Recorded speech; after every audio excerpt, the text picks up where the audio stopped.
Hello, today on this DIY we will be installing USB wall outlets. I picked up a 2-pack at Costco. They take the place of the adapters. They will need to be hardwired in, so we will have to remove the original wall plug, and these will be fitted in place and no longer have to use adapters. You can just plug our cables simply right into the plug.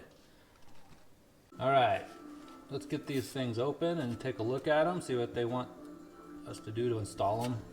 After reviewing the instructions, they're decorative wall plates. You'll need to use a screwdriver. You come in through the top and you pry this apart to separate the base plate that goes over the plug for the cover plate to secure to.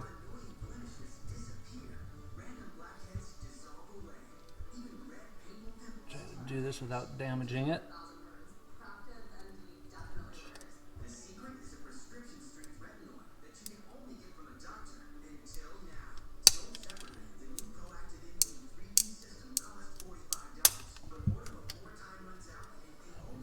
Got our pieces ready. Comes with 2 little screws that we've got to use to mount the base plate over the plug. Looking at the plug, this plug is definitely rated for the newer construction with the latest electrical codes. It's got the tamper evident covers. When you look in, you can't see in the plug. And on the hot side of the plug, basically got a tamper evident, so you can't just, keeps the kids from sticking objects in them.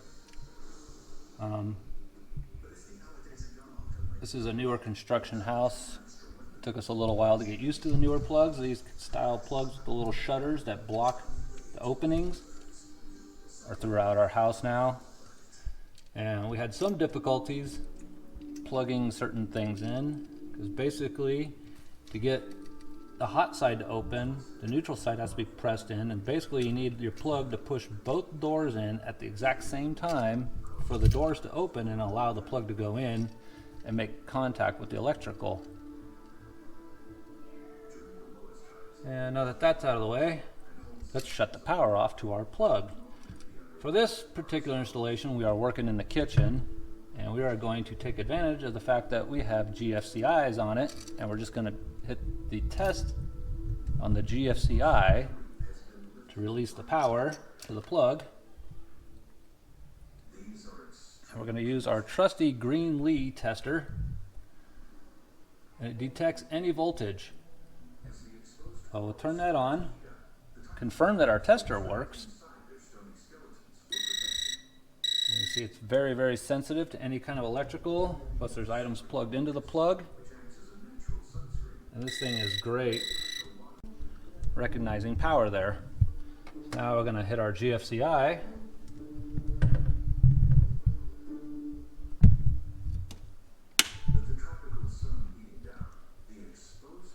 With the GFCI tripped, we will then check again for presence of any power. Pull our plug out, and we get nothing. This thing is really sensitive. It'll detect the power in a cord. Great little tool to have.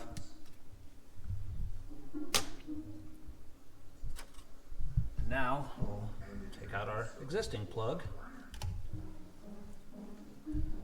Now, this being a kitchen, they're usually on 20 amp circuits. Or your typical house will have 15 amp circuits ran throughout, so they'll use it. Typically expect to find a 12 gauge wire in here. Let's use a flat.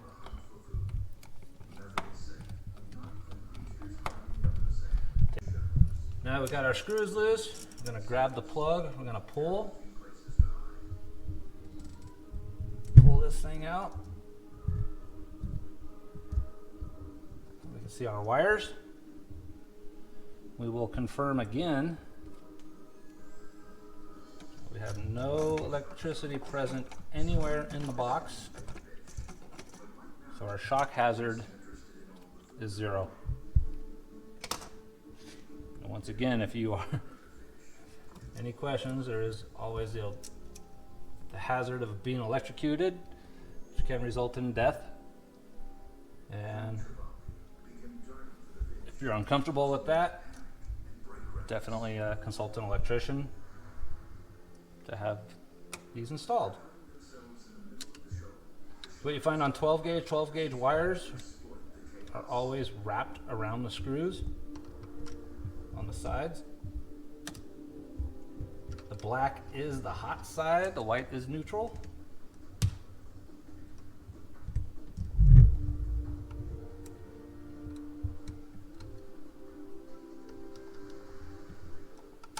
We will disconnect our wires now from the plug.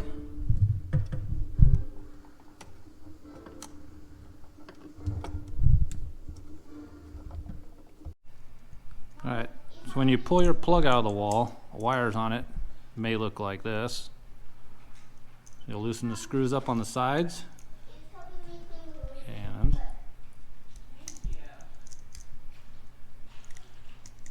get them off on each side.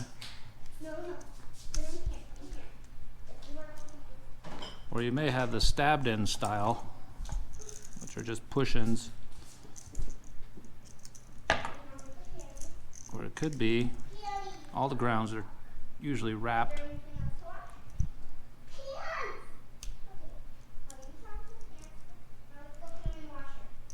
And if you look on the back, it's got a plug-in spot. And they lock in. And to get those out, you can either simply just cut it off, or take something that you can poke down in the hole, a real small precision screwdriver,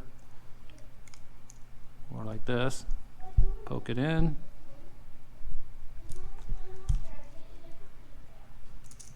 and then pull it out.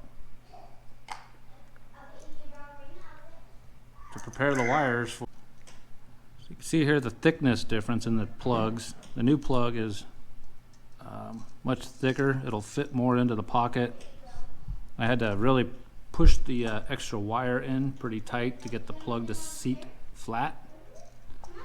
And on this new one, to attach the wires, the directions want you to have the insulation cut back 1/2 inch, and these ones are at probably close to 1 inch, so we'll trim a little bit off.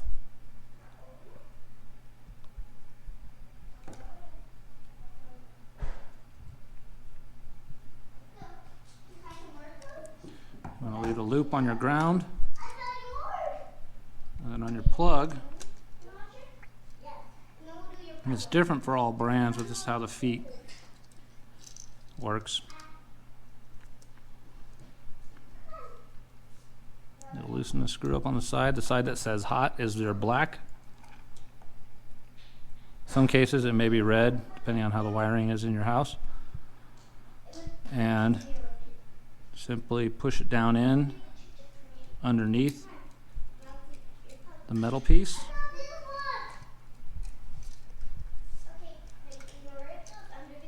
And if you have 2 wires, you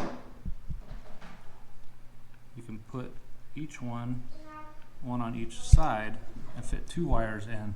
So if you have 2 blacks and 2 whites that were going to your plug before, you would simply push 2 in like that. Since this one, you don't want to push it in so far that your insulation goes under, because then it'll clamp down on the insulation and not make good contact with the wire.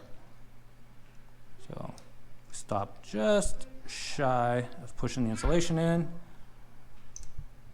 and tighten your screw.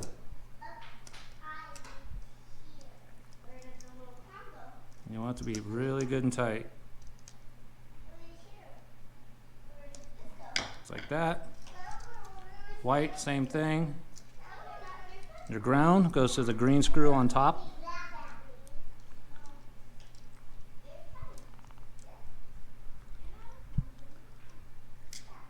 And it's a little tricky.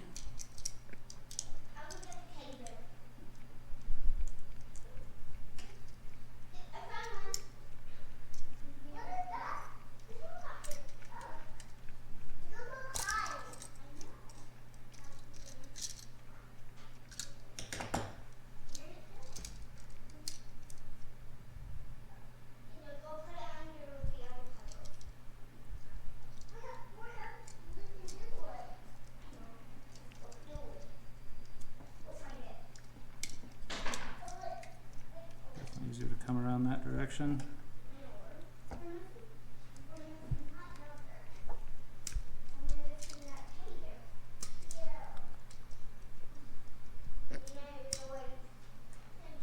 Get a nice loop on your wire going around the screw toward the end, comes around and just about almost touches the wire, so it makes almost a complete circle. You can tighten your ground down. Alright, we just got the plug where we want it. It's aligned, it's flat. Put our cover on. Nice and straight. Flush. Gotta put the base plate on that holds the cover. Set that on. You'll see the recesses.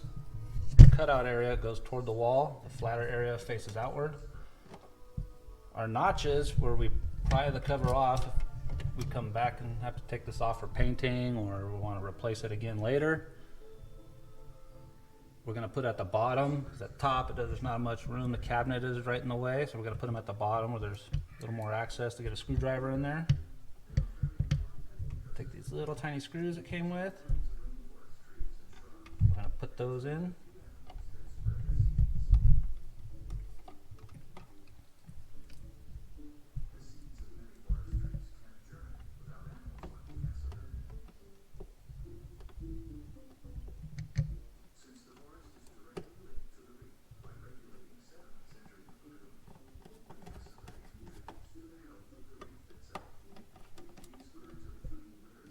Tighten them up. Looks good. Good. Snap it together. Voila. Now we'll do one more last safety. Let's get our plug checker.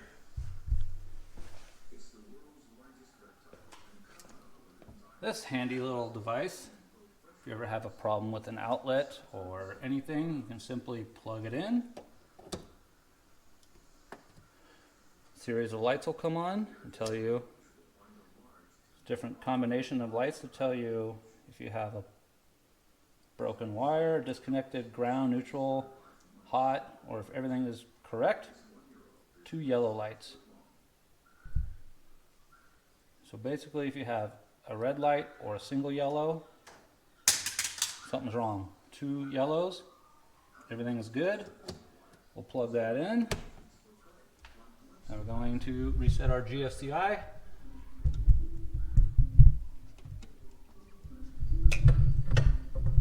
We have 2 yellows. That means we did the wiring correctly, and there's no open circuits in there.